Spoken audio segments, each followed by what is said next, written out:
Apakah benar pecahan Mataram tidak sepenuhnya berdaulat? Mari kita bahas. Jangan lupa share ke temanmu dan follow untuk dapat tote bag gratis. Pecahan Mataram yang dimaksud adalah Kasunanan Surakarta, Kasultanan Yogyakarta, Mangkunegaran, dan Pakualaman. Keempatnya tidak sepenuhnya berdaulat, meskipun dia pemerintahan swapraja. Hal ini terlihat pada beberapa keputusan penting Keraton Mataram, termasuk siapa yang akan menjadi raja berikutnya harus mendapatkan persetujuan dari kolonial Belanda. Keterikatan dengan kolonial Belanda diawali ketika Amangkurat II meminta bantuan untuk merebut Pleret dari tangan Trunojoyo. Atas jasa itu, VOC memperoleh hak penguasaan pesisir utara Jawa dan biaya perang dianggap hutang.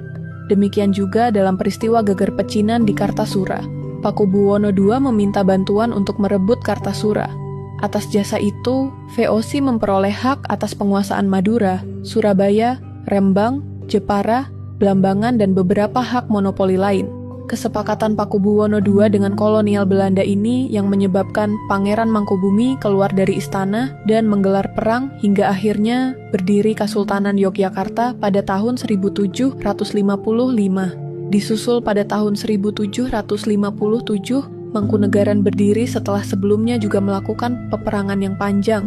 Namun semenjak bertahtanya Sinuwun Pakubuwono IV, mulai terjadi perubahan arah politik, yang pada mulanya Kasunanan dianggap dekat dengan kolonial Belanda. Pada tahun 1790 justru menjadi musuh bersama.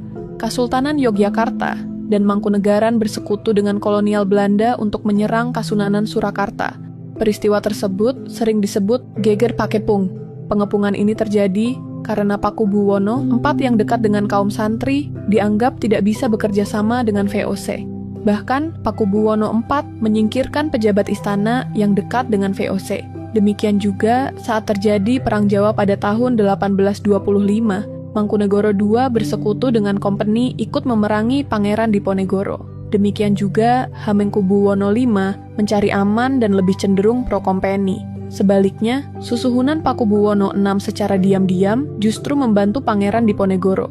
Keberpihakan Pakubuwono VI ini ternyata ketahuan oleh Belanda, sehingga setelah selesai Perang Jawa, sang raja dipaksa turun tahta dan dibuang ke Ambon. Dari beberapa peristiwa tersebut, kita bisa melihat intrik politik yang terjadi di antara pecahan Mataram menjadi pintu masuk bagi kolonial Belanda untuk menguasai Mataram. Sekarang tahu kan